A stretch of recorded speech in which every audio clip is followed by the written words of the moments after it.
반갑습니다. 임태순 선교사입니다.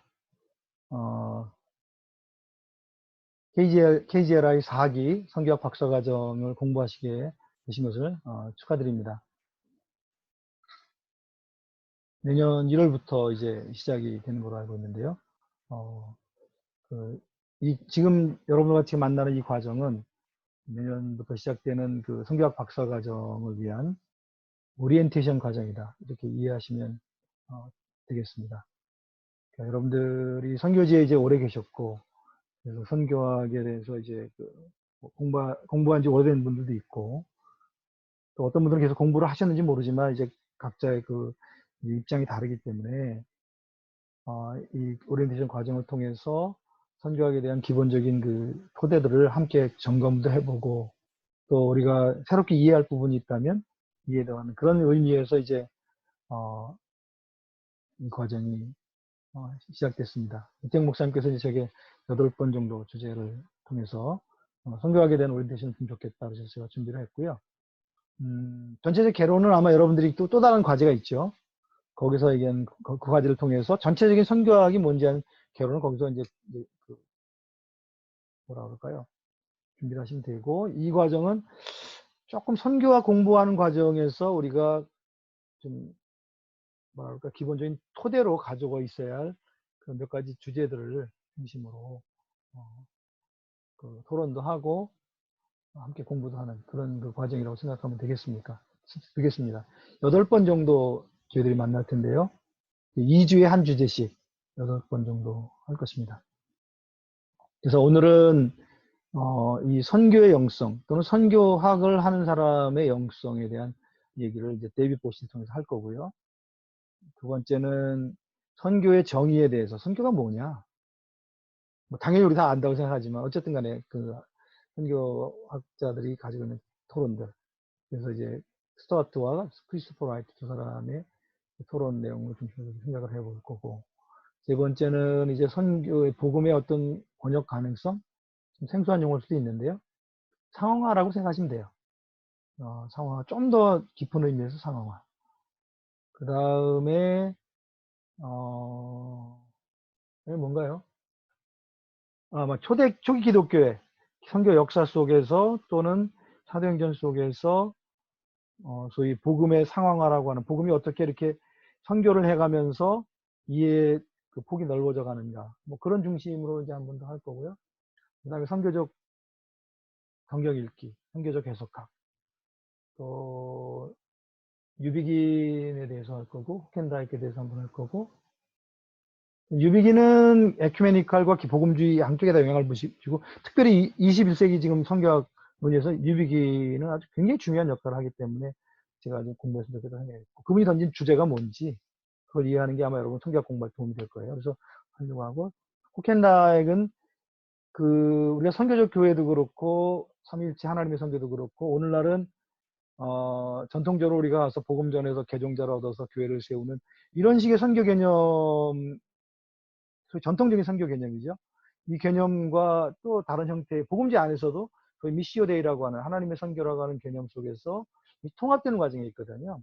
그래서 지금 호켄다이크이 이제 사실 에큐메네 쪽에서 이제 굉장히 영향을 주는 분인데, 이 소위 하나님의 선교라고 하는 개념을 영향을 준 분인데, 그래서 그분에 대한 거를 좀 뭐 평가도 좀 하고, 긍정적으로 우리가 영향을 준 것도 있고 또 부정적인 것도 있는데 그런 부분을 이야기하고, 마지막은 아마 이제 소위 글로벌 크리스천이티, 이제 기독교가 세계화되어 있기 때문에 서구 중심적인 기독교 또는 신학, 거기에서 우리가 어떻게 변화되고 있는가, 뭐 이런 정도 얘기를 하려고 합니다.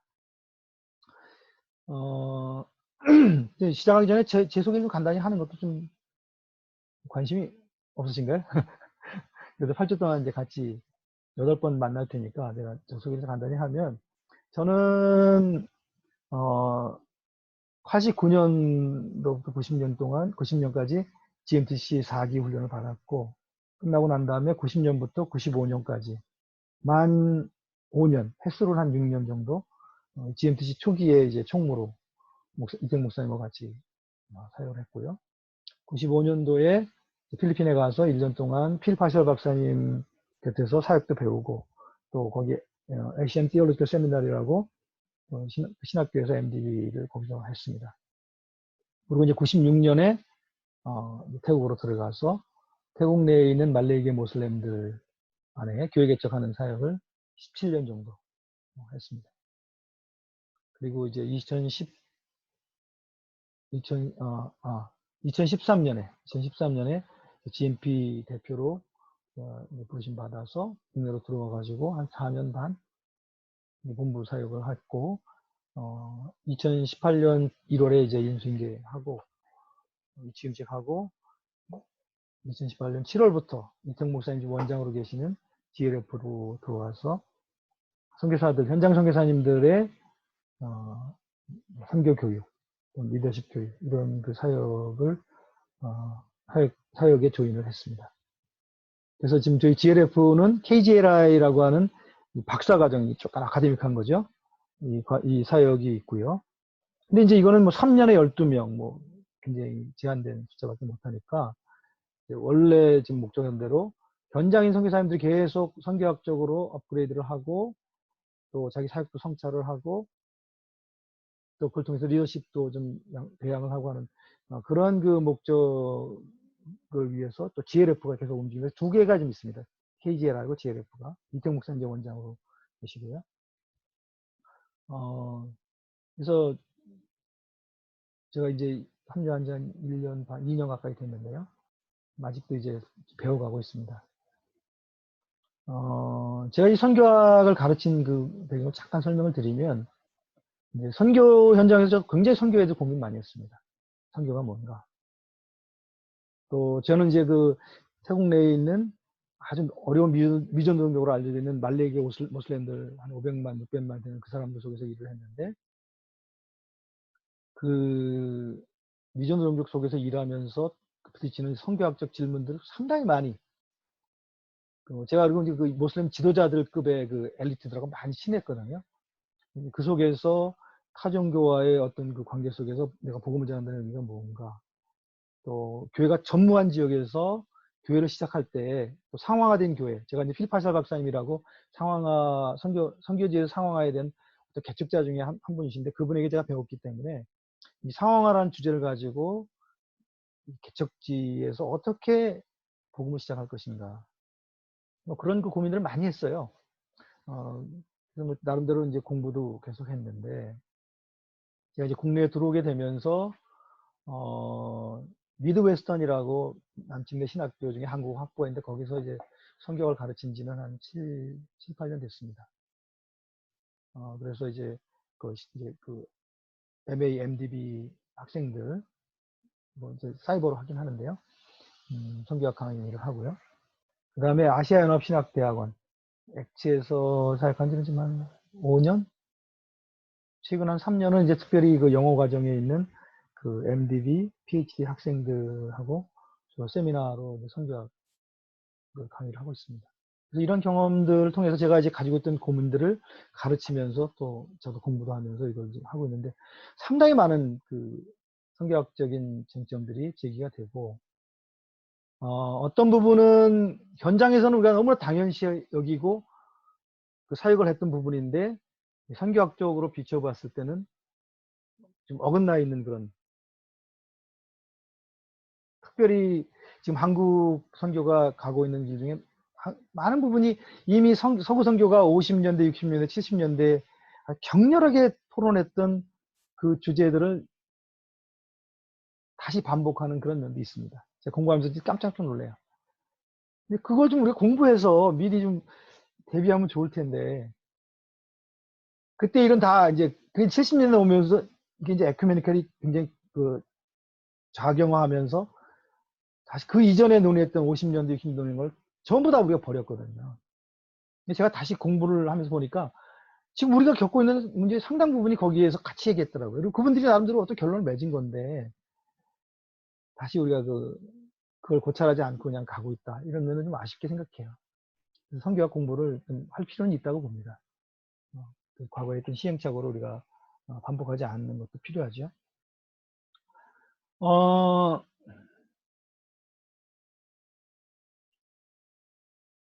그래서 지금 그런 우리가 좀 성경학에 대한 그래서 여러분들, 저는 KGRI 제가 뭐 관여를 하는 건 아니지만은, KGRI에서 여러분들 공부하실 때, 좀 그런 데 대한 좀 뭐라 그럴까요? 사명감? 우리 현장에서 영혼들을 만나서 말씀을 전하고 그들이 그 삶이 변하고 교회가 그래서 세워지고 하는 그것도 굉장히 중요한 선교사의 기여지만은 여러분들이 공부를 통해서 아까 얘기했던 그런 그 큰 그림 속에서 우리가 좀 만약 조금 시정해야 할 부분이 있다면은 그런 분들을 찾아내고 거기서 성경과 또 기존의 선배들의 어떤 그 교훈을 받아서 바른 길을 제시하는 이것도 굉장히 선교의 중요한 그 한 영역인데요. 그런 사명감을 가지고 공부하시면 좋겠다 하는 생각을 좀 해봅니다.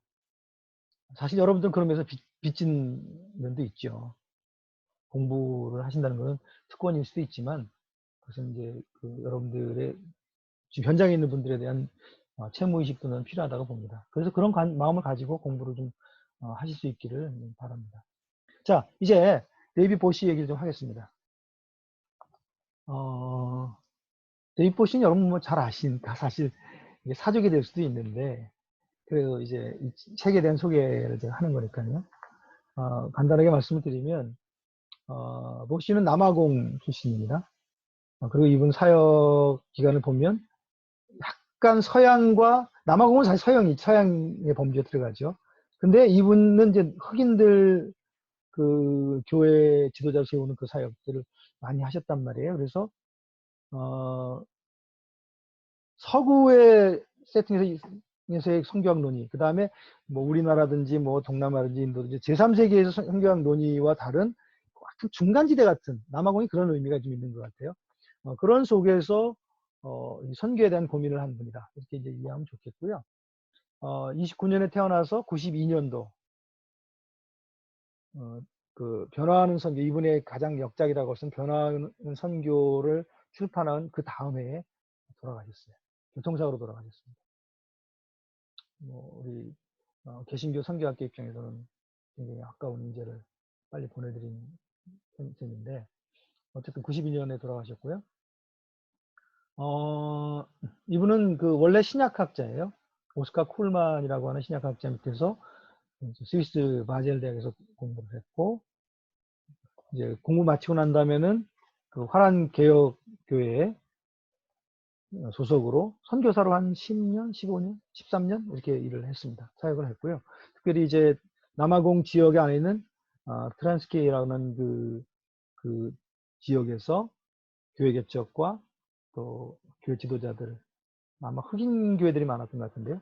교회 지도자들을 그 교육하는 그런 사역을 한 13년 정도 했고, 그러니까 현장의 교회 개척과 또 아마 그 안에서 이제 신학 교육을 하는 역할을 하셨던 것 같고, 71년도에 사우스 아프리카 대학의 이제 선교학 교수로 이제 그 임명이 되면서 본격적으로 이제 선교학자로서 그 길을 걸었다 이렇게 볼 수 있겠습니다. 저 개인적인 생각으로는 이 데이빗 보시하고 데이빗 보시는 이제 화란 개혁교회 배경이라고 그랬죠. 그 영국의 성공의 배경에 레슬리 뉴비긴. 나는 이 두 분이 이제 그 20세기 후반과 21세기 지금 한 저희가 한 20년 지났는데 이 초반에 선교 신학적인 논의에 가장 많은 영향을 준 분, 또 어떤 면에서 가장 많은 문제 제기를 하신 분들, 그리고 방향성도 이제 제시한 분들. 그 두 사람 꼽으라면 저는 보시하고 뉴비긴을 꼽고 싶어요. 그래서 뉴비긴도 저희들이 하겠지만 두 분에 대한 이해는 저는 뭐 피할 수 없다고 봅니다. 왜냐면 거의 모든 최근의 선교학적 논의 속에는 이분들의 얘기가 스며 있기 때문에 그래서 이 두 분이 중요한데 오늘 어쨌든 저희는 그 중에 한 분을 이제 생각을 할 건데 이 두 분이 가진 굉장히 공통점이 있어요. 저 하나는 이제 선교사적 배경이 있다는 거. 위대한 학자지만 그 현장 사역 속에서 그 학문적인 것들이 피어올랐다는 것. 한 분은 남아공에 있는 그 이제 지역이고 지역에 사역을 했고 여러분 아시다시피 뉴비기는 이제 인도 남부에서 선교 사역을 굉장히 오래 30여 년 동안 하셨죠.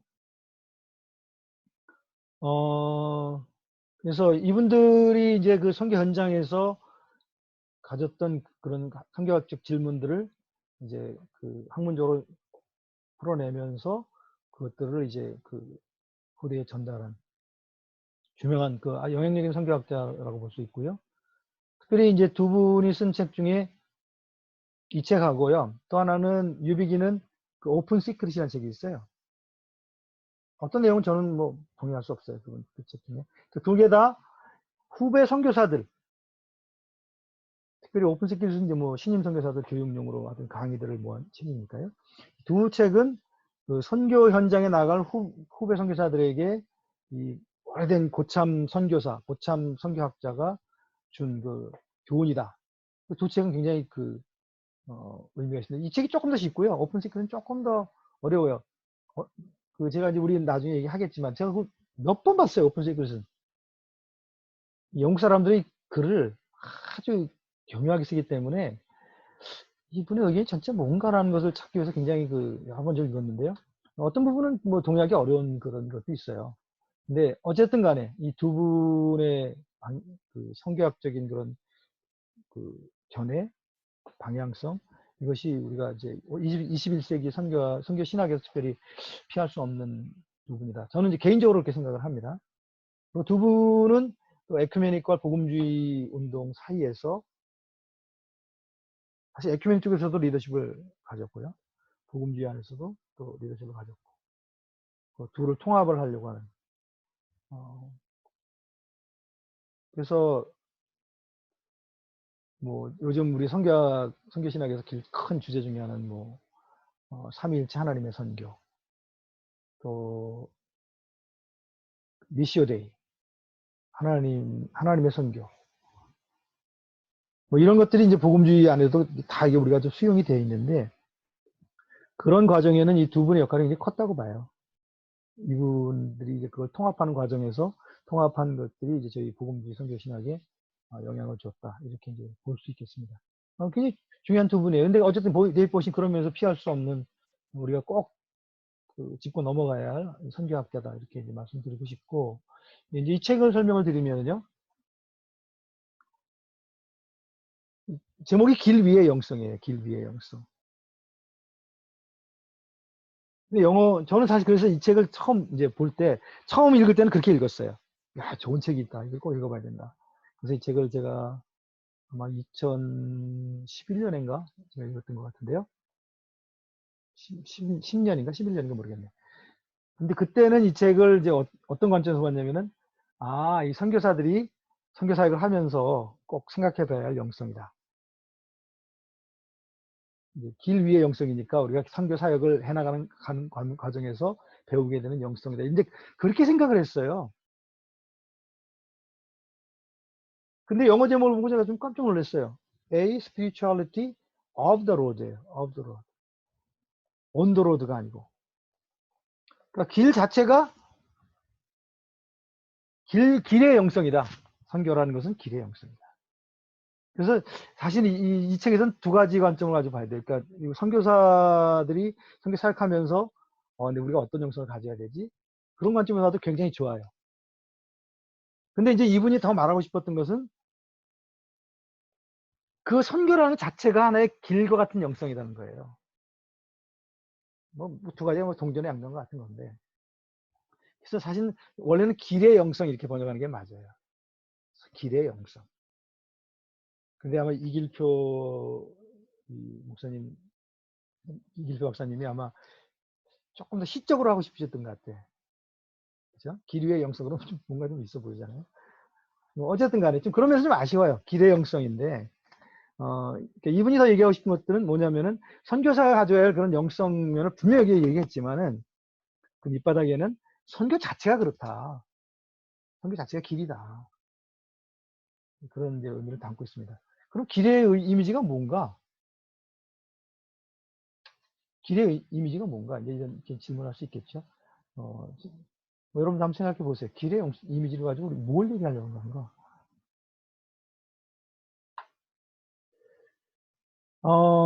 이분이 길로서 얘기하고자 한 거는 뭐냐면은 끊임없이 변화되는 과정 가운데 우리가 이 선교를 해나가게 된다는 거예요. 선교는 끊임없는 자기 변신 과정이다라고 말하는 거죠. 좀 어렵죠. 제가 아마 예전에 이 책을 봤으면은 선교지에 있을 때 본 건 2011년에 선교지에 있을 때 보긴 했는데 이 책의 의미에 대해서 좀 제가 100% 기쁘게 받아들이기 어려웠을지도 몰라요. 왜냐하면 저는 선교를 그렇게 생각했거든요. 제가 가진 확신, 내가 복음을 통해서 예수 그리스도를 만났고 내 삶이 변화됐고 그리고 내가 그 변화된 삶 속에서 말씀을 보면서 가졌던 확신들을 전파하기 위해서 내가 하는 것이다. 그렇기 때문에 난 목숨을 걸었다 여기다. 내가 이걸 확신을 가졌기 때문에. 그런 관점에서 보면 이제 선교는 길 것 같은 거야? 무슨 뜻이지? 길이라는 건요, 끊임없이 변화하는 과정을 얘기를 해요. 그러니까 이분이 그런 의미에서 길을 썼는지 모르지만, 이제 해석학 철학에서 가다머라고 하는 분이 Truth and Method라는 책을 썼는데, 진리와 방법, 뭐 이런 책이죠. 굉장히 해석학적 철학에서는 센세이션한 책인데, 그분이 그때 이제 이 지평이라는 말을 썼어요. 지평. 우리가 이제 길을 갈 때 여기서 이제 쭉 보면 제가 보이는 그 그림이 있잖아요. 근데 내가 여기서 이제 저 10m 앞을 갔어. 거기서 보는 모습은 또 달라요. 근데 내가 한 10km 앞을 갔어. 거기서 쭉 들어보는 그 그림은 똑같은 지역이지만도 불구하고 내가 어디에 서 있냐에 따라서 그림이 달라져요. 그래서 그걸 이제 그 지평이라는 말을 썼어요. 가다 먹어요. 근데 이제 나라고 하는 사람이 내가 있는 이 지역의 그런 그 전체 그림을 알려면 여기와 저기 가면서 쭉 했던 그 지평들이 다 총합이 되면 내가 거하고 있는 세상의 그림이잖아요. 좀 어렵나요? 지금 여기서 보는 그림이 전부는 아니잖아요. 그건 한 면이지.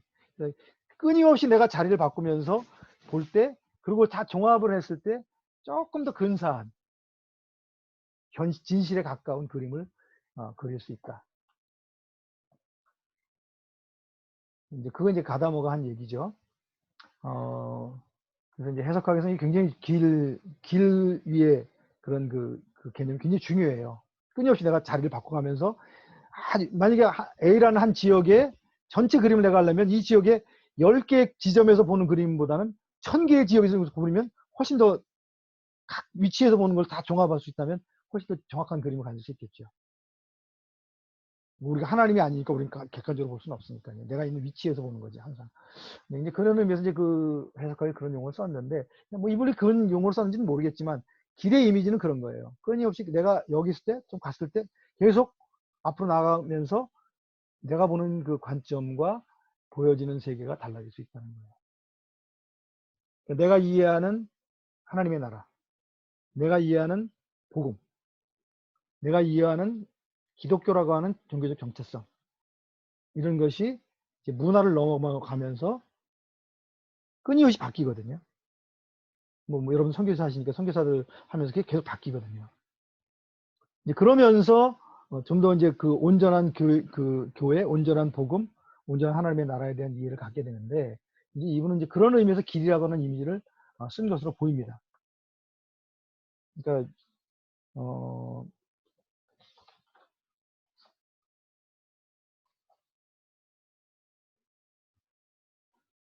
그래서 뭐 거기까지 하죠. 길의 영성이라고 하는 길 위의 영성 또는 길의 영성이라는 제목으로 이 책을 썼고요. 이 책을 이제 쓸 때 항상 저는 그걸 질문해요. 이분은 이 책을 쓸 때 어떤 문제의식을 가지고 썼을까? 사람이 뭐 미친 사람이 아닌 반면에 책을 쓸 때는 거기에 대한 질문이 있었을 거 아니에요. 거기에 대한 답을 자기가 찾았기 때문에 그걸 설명하는데, 먼저 질문을 설명을 하고 난 이런 질문이 있어서 이 책을 쓴다. 그러면서 그 질문에 대한 내가 찾은 답은 이런 거다. 그렇게 해서 그게 이제 쉽게 하면 책인데, 이 책에서 그럼 어떤 문제의식을 가지고 있었을까? 제가 이해하는 보쉬의 문제의식은 뭐냐면은 소위 그 위대한 선교의 세기, 19세기, 20세기 그 두 세기 동안 엄청난 성취를 이뤘던 그 선교. 그러나 그 선교에는 또 치명적인 문제도 있었다. 이렇게 이제 보는 것 같아요. 뭐 치명적인까지는 아니지만 아주 중요한 문제가 있었다.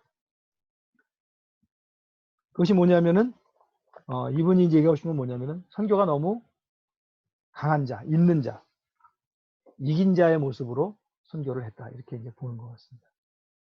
무슨 말이냐면은 당시가 이제 그 서구가 그 더 우월한 서구 문명 그거를 앞세워서 이제 그 서구 문명을 확산하는 과정의 하나로서 기독교가 퍼져나간 것으로 보거든요.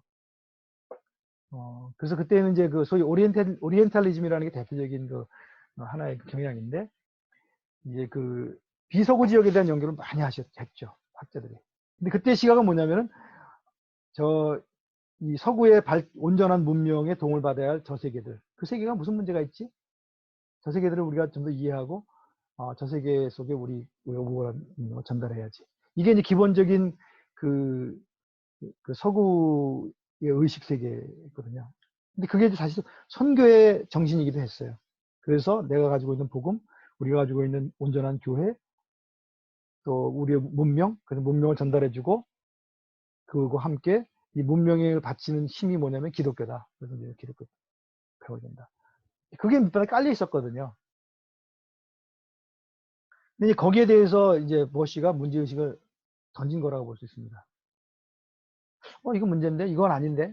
내가 성경을 보니까 성경에서 특별히 이제 이게 바울의 이제 고린도후서에 나타난 바울을 중심으로 글을 쓴 건데요. 바울을 보니까 바울은 그렇게 성교 안 했는데? 바울은 그야말로 노바디로, 로마에 들어갈 때는 뭐 수갑을 찬 밧줄을 묶은 죄수로. 그리고 모든 지역에 갈 때 그가 무슨 정치적인 힘이나 무슨 엄청난 재정적인 파워를 가지고 또는 문화적인 그런 그 우월성을 가지고 우월한 문명을 가지고 내세워서 그렇게 안 했거든요. 그래서 이제 이분이 뭐예요? 우리가 위대한 선교를 이루었지만 그 그림은 성경적인 그림하고는 다른 것 같은데 이게 이제 이분이 던진 문제의식이에요. 그리고 그 문제의식의 또 다른 배경은 이제 50년대, 60년대, 70년대에 오면서 그 70년대 이제 그 피크죠. 저희 모라토리움. 선교 그만 와주세요. 선교사 우리 이제 너무 힘들어요. 뭐 이런 식의 어떤 선교에 대한 회의론이 팽배하던 그런 시대였거든요. 1970년대 서구의 상황이. 그런 상황에서 이제 그 문제, 그러니까 우리가 이런 면에서는 정말 바울의 모델을 못 따랐구나. 예수님의 모델을 못 따랐구나.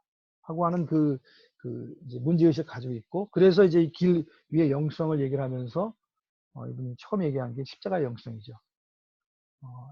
우리 모든 것의 뿌리는 십자가다. 이렇게 이제 얘기를 했습니다. 왜 십자가의 영성이냐? 십자가 생각해 보세요. 십자가 승리자입니까? 십자가 자체만 놓고 보면. 철저하게 패배한 모습, 약한 모습, 또 그 시대의 부조리한 구조의 희생자의 모습, 무기력한 모습. 그게 예수님의 모습이었잖아요. 십자가에서. 근데 그런 모습으로 십자가에 돌아가셨고, 그러나 이제 그것이 역설이 또 있죠. 예수 그리스도의 부활을 통해서 성령의 오심을 통해서 그 십자가의 그 사건이 인류의 구원을 이루고 완성하고 또 그것이 퍼져가는 교회의 시발점이 됐고 선교의 어떤 그 시발점이 됐고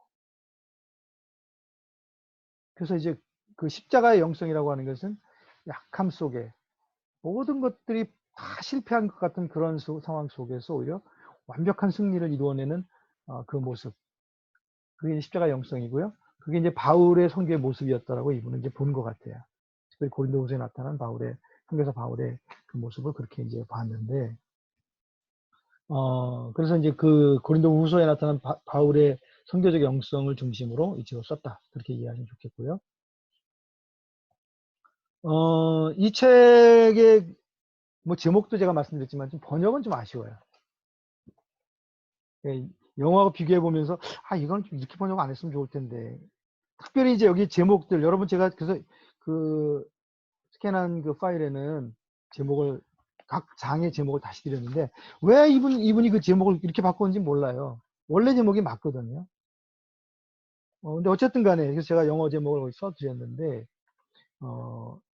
각 챕터의 주제를 이해하려면 영어 제목을 보시는 게 나아요. 한국어로 번역한 거는 오히려 왜곡이 되는 면이 있습니다. 그래서 이제 번역은 좀 아쉬워요. 그러나 전체적으로 뭐 읽으시는데 큰 문제 없습니다. 그래서 이제 그러면서 좀 아쉬운데 이 전체 내용을 제가 좀 이제 소개를 드리면 1장은 약간 시작하는 전체 무슨 얘기를 하겠다라는 그 내용을 다루고 있고 길이의 영성이 뭐냐, 길의 영성이 뭐냐, 그걸 다루고 있고 2장은 이제 2장부터 5장까지는 약간 선교사의 이미지를 이제 생각하시면 좋아요. 첫 번째 이미지는 소위 그 영어로 보면은 호커, 길거리의 장사꾼이냐, 아니면은 rejoicing captive냐, 포로, 노예, 잡혀간 노예.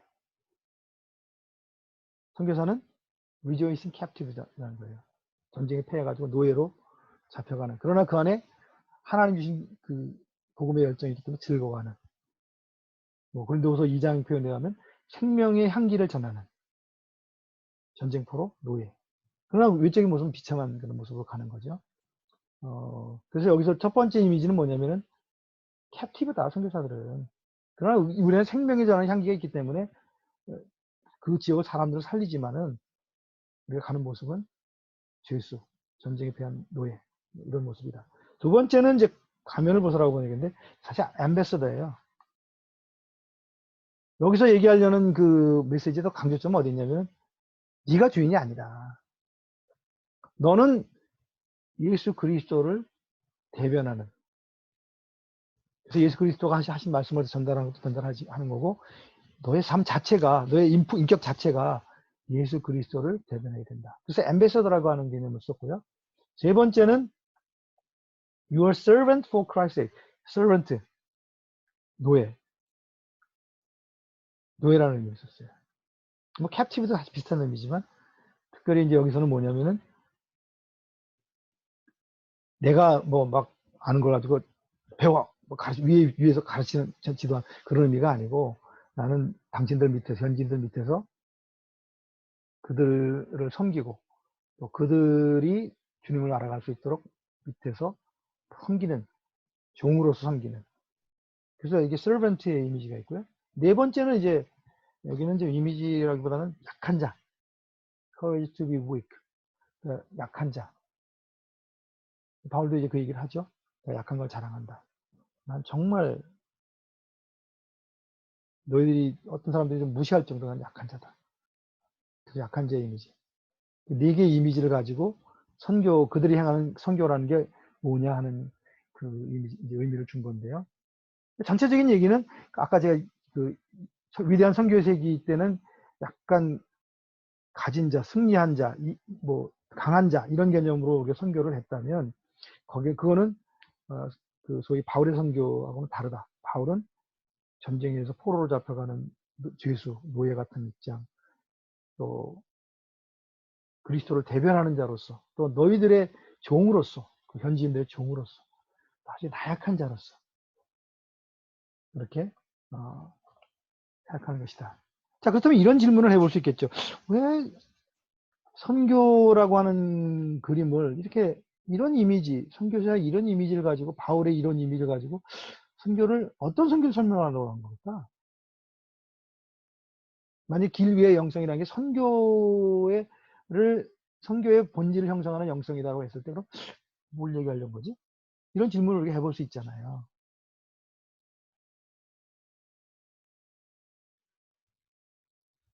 그 얘기의 핵심은 그거예요.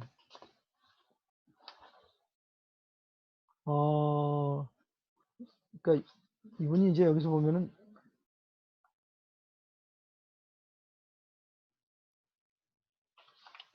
어떻게 얘기를 해야 되나?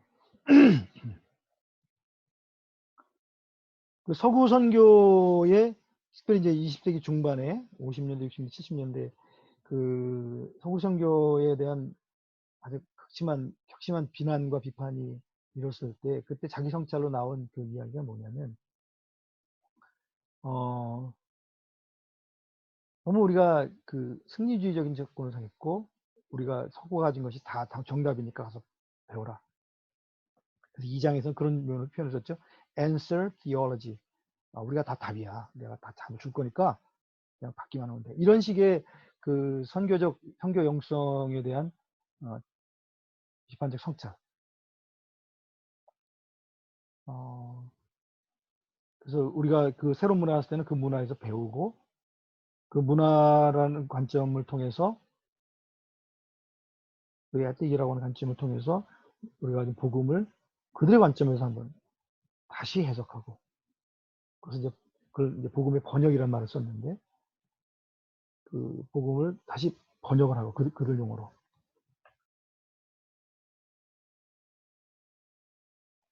그런 부분들에 대해서 이제 그 소위 선교학적인 그 제시를 하기 원했던 거예요. 우리가 선교학은 내가 다 가지고 있는 것을 전달하고 확장시키는 개념이 아니라 끊임없이 새로운 문화를 넘어갈 때마다 종과 노예와 또 약한 자로서 그 문화 속에서 내가 가진 복음을 다시 재해석하고 그래서 우리가 기독교라고 하는 정체성이 거기서 또 새롭게 또 확장되고 그래서 이제 결국은 거기서 꽃피우는 기독교는 선교사가 전해준 기독교가 아니고 그들이 함께 이 선교사 전해준 복음을 재해석하는 과정에서 꽃피우는 기독교가 돼요. 어떻게 보면 굉장히 라디컬하죠. 근데 이제 어쨌든 보시가 얘기하고 싶은 건 그런 거예요. 그래서 문화를 넘어갈 때마다 새로운 형태의 그 기독교적 정체성이 더해지고, 이제 그런 걸 얘기하고 싶었던 것 같습니다. 왜냐하면 20세기에 그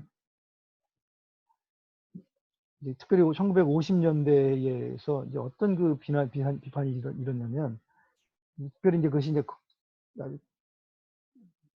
최고 정점이 되고 때가 70년대 이제 소위 이제 선교 모라토리움이라든지 샬롬으로서의 선교를 한다든지 에코노믹 쪽에서 이렇게 막 극단적으로 흘러갔는데 그 배경에는 그 위기의식이 반영이 된 거거든요. 나중에 이제 우리가 뭐 선교학 공부하다 보면 공부를 할 텐데, 특별히 그때 50년대부터 어떤 학자에서는 1910년 에딘버러 대회 때부터 이미 그게 나왔다고 그러는데, 두 가지 정도의 아주 깊은 그 비판적 성찰이 이루어졌다고 봐요. 이제 기독교 선교학계에서. 하나는 뭐냐면은 서구교회의 실패.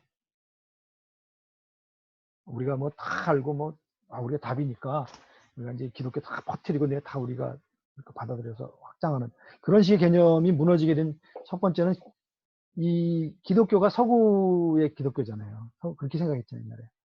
근데 서구 안에서 기독교가 무너지는 거예요. 크리스텐덤의 붕괴. 기속주의에 의해서 여러 가지 그 계속적인 학문에 의해서 뭐 신학조차도 자유주의적 신학에서 무너져 내리는 거예요. 그래서 이제 기독교가 그 영향력을 잃어버리는 세속주의에 뺏기는 그리고 무엇보다 서구 선교의 그 결정적인 그런 실패의 한 그 면이 뭐냐면요. 되게 1차 대전, 2차 대전 때 대부분 다 기독교 국가였잖아요.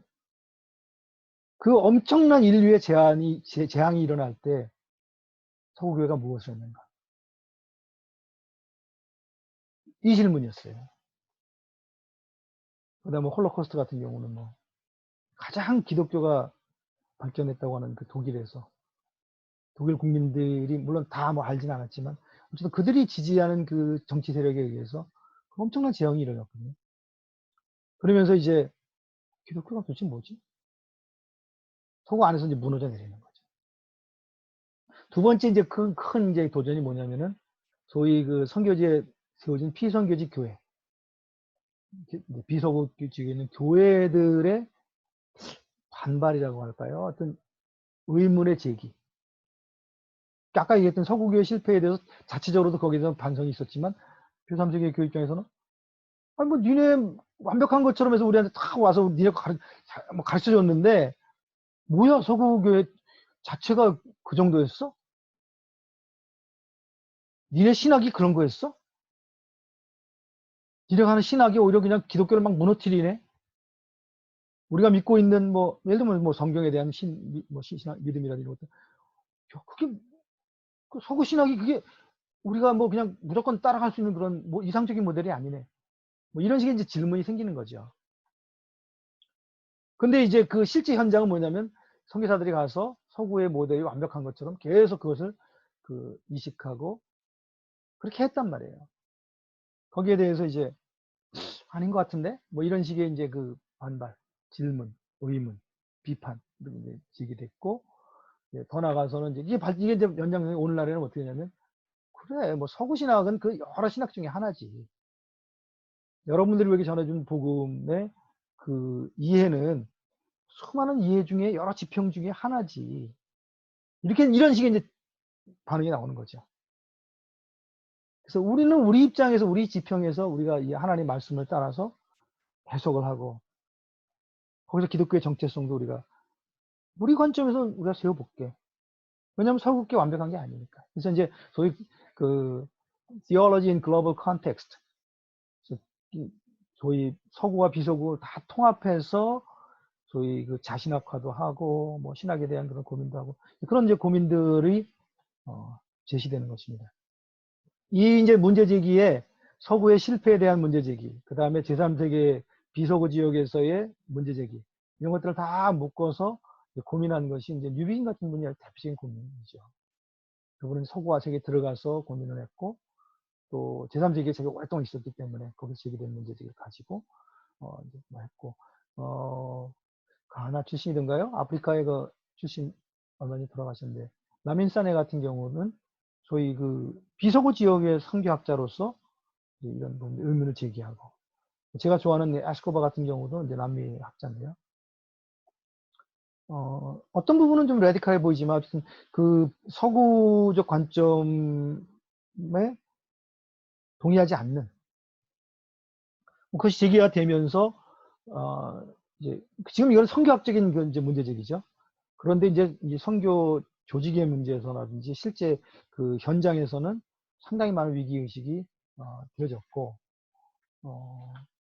서구 교회도 이제 이 선교에 대해서 상당히 비판적이었는데 이런 부분들을 이제 이 책에서는 뭐라 그러냐면 그것은 우리 선교를 우리가 오해했다. 그래서 선교에 대한 바른 영성을 회복해야 된다. 그래서 이제 여기 이제 바울의 그 선교사로서 영성을 고린도서 말씀을 중심으로 쭉 적었다 이렇게 보시면 되겠습니다. 제가 두서없이 뭐 이렇게 얘기를 했는데 결국 이제 이런 고민들을 선교학적으로 풀어낸 것이 이제 변화하는 선교인데요. 사실 이 안에도 선교학에 대한 고민이 사실 이 안에 기본적으로 깔려 있어요.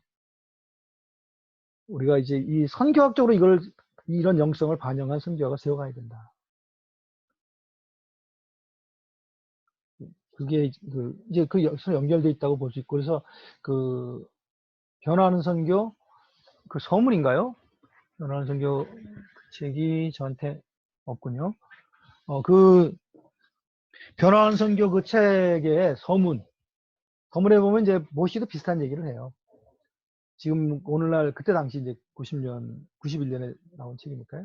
그때 당시 이제 선교를 바라보는 패러다임이 크게 변화되고 있는 시기다.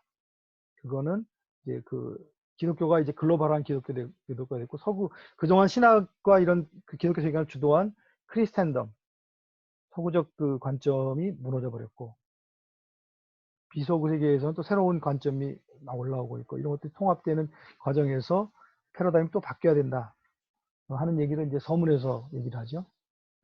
그러면서 그분이 재미있는 표현을 썼어요. 이 세상은 선교와 선교학적으로 봤을 때 이 세상은 유니버스하지 않다.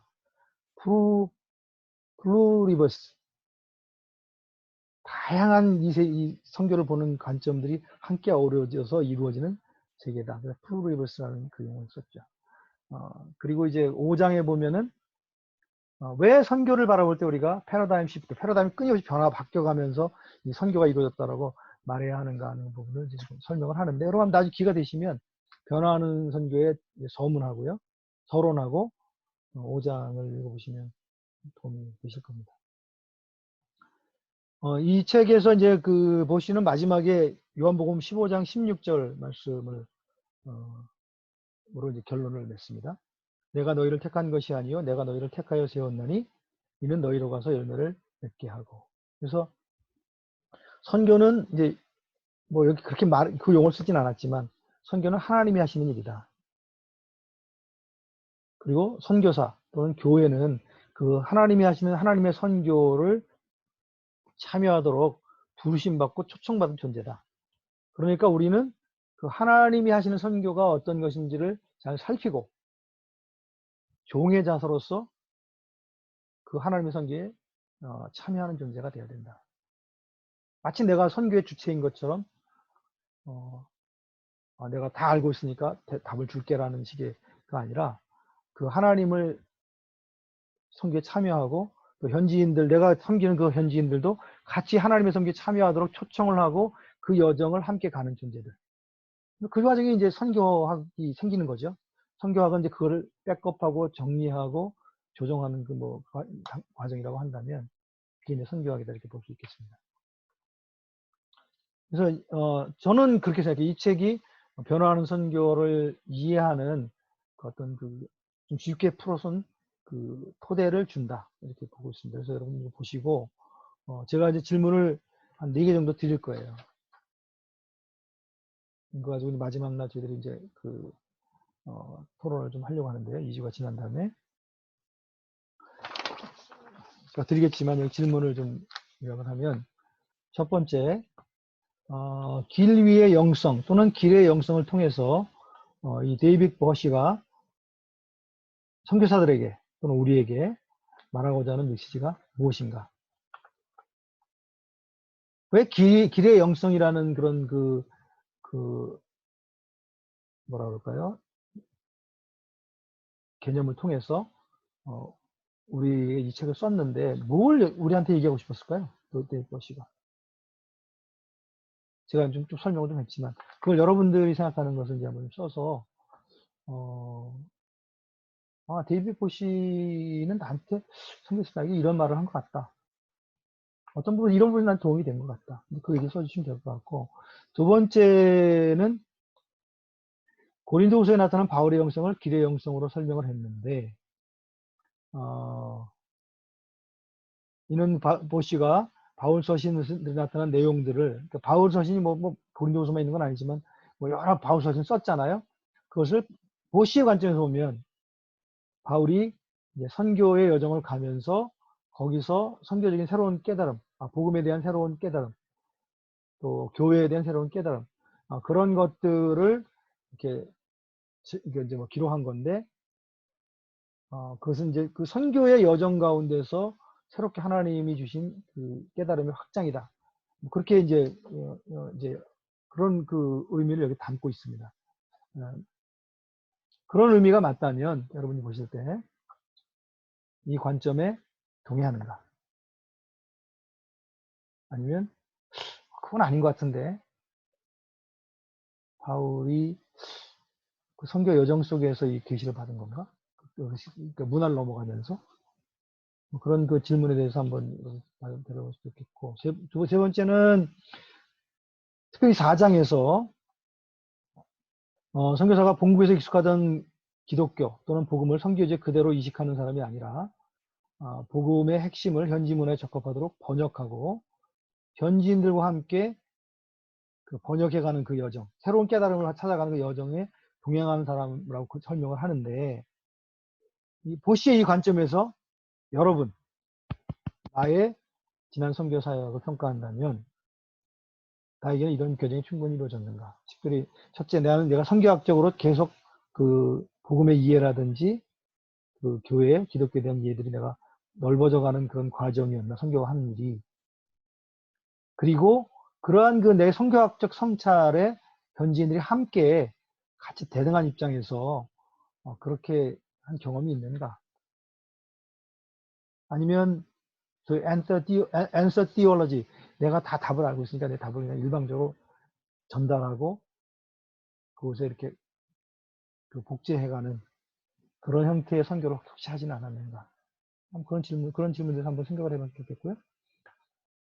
마지막 네 번째 질문은 2장에서 바울은 선교에서 자신의 정체성을 전쟁, 포로, 노예로서 생명의 향기를 전하는 대로, 특별히 이제 고린도서 2장 14절에 이제 그런 표현을 했죠. 그리고 5장에서는 약함의 영성이 선교사의 영성에, 선교의 영성에 필수 불가결한 것을 설명을 하는데, 이런 관점에서 그동안 우리가 진행했던, 그동안 진행했던 서구의 선교라든지 또 한국교회가 지난 몇십 년 동안 했던 선교를 평가한다면 어떻게 평가할 수 있겠는가? 또 여러분 자신은 그런 걸 어떻게 평가할 수 있는가? 뭐 이런 그 질문에 대해서 좀 그 답을 작성을 해 보시고요. 마지막 날 여러분이 쓴 것들을 이제 우리가 카톡에다 올리면 그 같이 모아서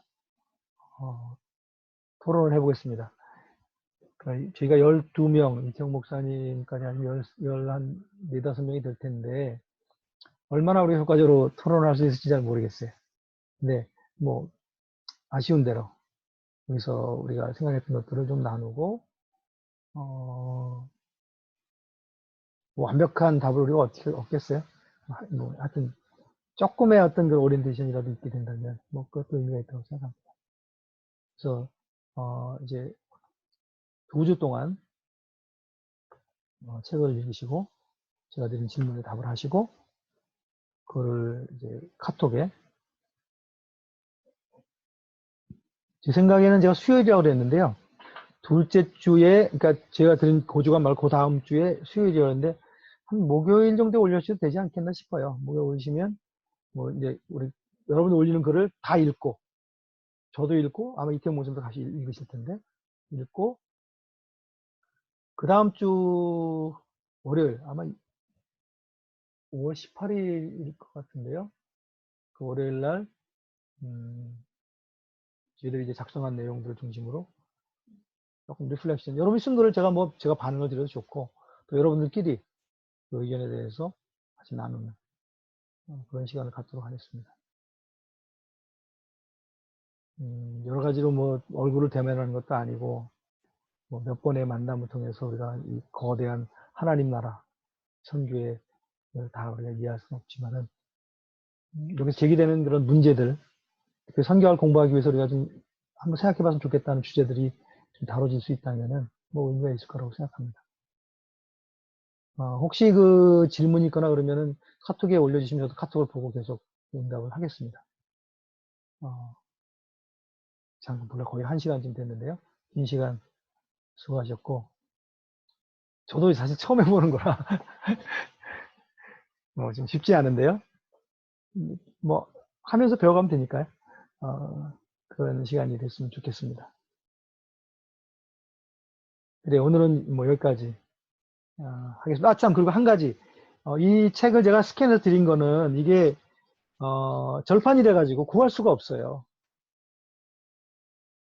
그래서 그 우리 호프의 주영찬 대표께서 거기에 아마 이 책이 좀 필요하셨던 모양인데 책을 구할 수가 없으니까 이걸 스캔을 해서 그 스캔 파일을 저한테 하나 주셔서 여러분하고 나눴는데 뭐 그러면서 이게 절판된 책이라 어쩔 수 없었다 이렇게 이해하시면 좋을 것 같고 번역에 조금 한계가 있지만 그럼에도 불구하고 좋은 책입니다. 그래서 읽고 우리가 좋은 토론과 또 새로운 우리의 관점의 확장이 이루어질 수 있으면 좋겠습니다. 그래요. 이제 이상하겠습니다. 네. 또 필요한 일 있으면 카톡이나 이메일로 같이 연락하죠. 네, 고맙습니다.